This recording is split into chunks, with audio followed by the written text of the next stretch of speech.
Although the city of Belfast is located on the island of Ireland, it isn't technically part of the Republic of Ireland. Instead, it is located in the territory of Northern Ireland, which is part of the United Kingdom. If you're visiting Ireland, you have a number of different choices on how to get to Belfast. If you're just visiting Northern Ireland, your best bet is to fly into Belfast International Airport. Once you land, you can use public transportation to get around or rent a car if you want more flexibility. When we visited, we flew into Dublin first and then drove to Belfast. It's only about a 2-hour drive between the two cities, and the border crossing from Ireland to Northern Ireland typically doesn't involve any formalities. In fact, it is much like crossing between states in the United States. If you're traveling to Belfast from Scotland or anywhere else in the United Kingdom, I would strongly suggest flying as it is much quicker. However, if you're feeling more adventurous, you can also take the ferry boat from Scotland to Belfast. The ride from Cairnryan to Belfast takes roughly 2 hours and 15 minutes and will cost you between £90 and £155 for a one-way ticket.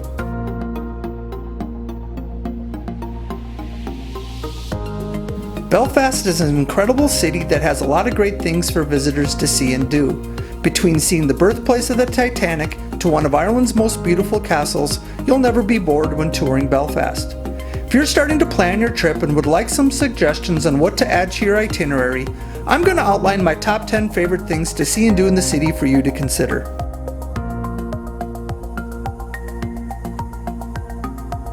Without a doubt, the Titanic Quarter is the top must-see attraction in Belfast. This large-scale waterfront regeneration project includes a magnificent museum on the building of the Titanic. On the Titanic Experience, you can explore the ship deck, visit the shipyard, and learn how the ship was made and ultimately sunk.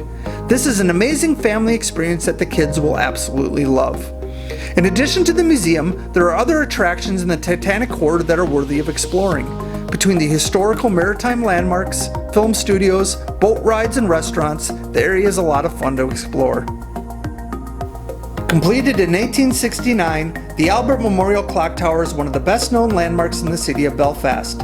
It is a beautiful clock tower that resembles in many ways Big Ben in London. Nothing brings out the history and emotion of the Troubles more than the murals on Fall Street in Belfast. They say a picture paints 1,000 words, and that is certainly true here. These painted murals vividly tell the story of the conflict and the pain that the Troubles caused in Ireland. One of the most moving murals is that of protester Bobby Sands, who died while in custody in 1981 while on hunger strike. I strongly recommend that you take a stroll down Fall Street and check out some of these very moving murals. Ever since it opened its doors in 1906, the Belfast City Hall has been one of Belfast's most iconic buildings. It's really a stunning building, but that isn't the limit of its allure. There are many things that you can see and do around City Hall that include free tours of City Hall, the Titanic Memorial Garden, Belfast City Hall Visitor Expedition, and the lighting display that's held each night.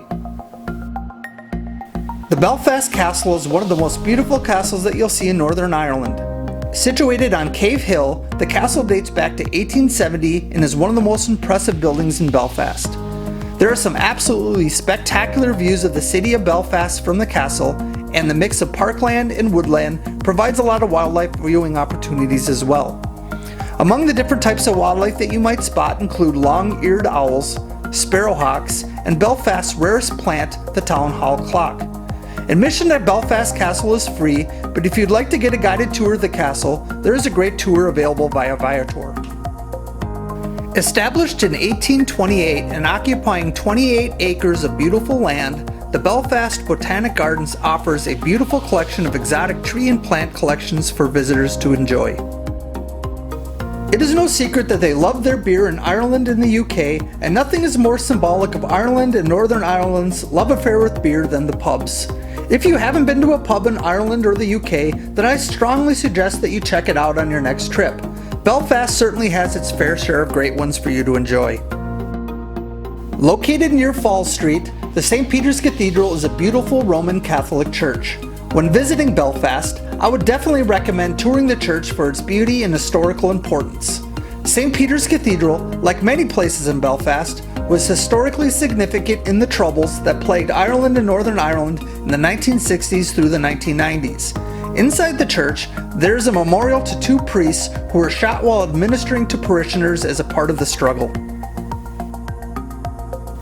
There's been a market on Fridays on St. George's Street dating all the way back to 1604. The most recent market, which started in the late 1890s, is one of Belfast's oldest attractions. I don't know about you, but I absolutely love visiting markets when I travel. There are few things more useful than learning about a new culture than browsing through a market. That's why I recommend, if you have the time, to check out the market on St. George's Street. If you are looking for an active nightlife when visiting Belfast, then look no further than Cathedral Quarter.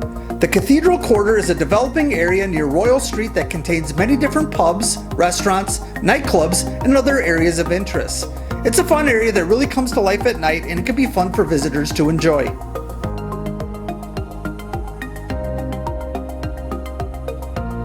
If you don't like temperatures that are too hot or too cold, then you'll absolutely love Belfast. The temperatures in Belfast typically are very mild year-round.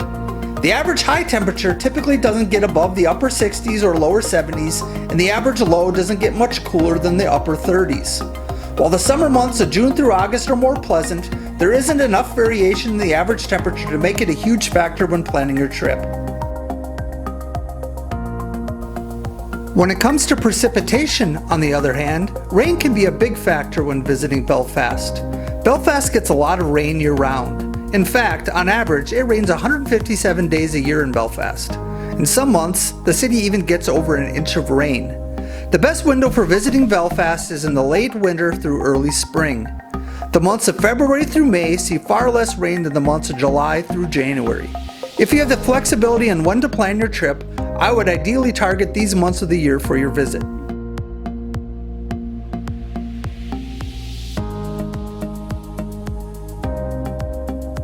One of the most important decisions you're going to have to make when planning your trip to Belfast is where you will stay. When you travel, the accommodations you choose are oftentimes amongst the biggest expenditures for your trip. Not only do you need to be comfortable with where you're staying, but you also need to be comfortable with how much you're paying to stay there. Finding the right accommodations for your trip involves looking at the amenities, the location, and most importantly, the price. In terms of where you'll book your accommodations, that will largely depend on what else you're planning on seeing in Ireland and Northern Ireland. Belfast is close enough to Dublin to take a day trip, so if you're only planning on spending the day in Belfast, you won't have to book separate accommodations in the city. If you're starting to plan your trip and want some hotel and hostel suggestions, I've included some great options for you to consider in the city of Belfast. This should give you plenty of options to get your planning started.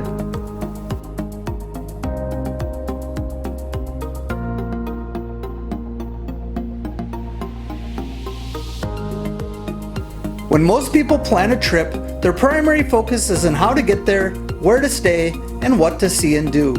What many travelers neglect to plan is what to eat when they get there. While it's sometimes fun to be spontaneous when choosing a restaurant while traveling, it can also be advantageous to have some restaurants that you'd like to try written down beforehand as well. This way you can be assured that you won't miss out on a highly recommended culinary experience that you will regret. To help you decide on some restaurants in Belfast to add to your list, I've included a list of some highly recommended options here for you to review.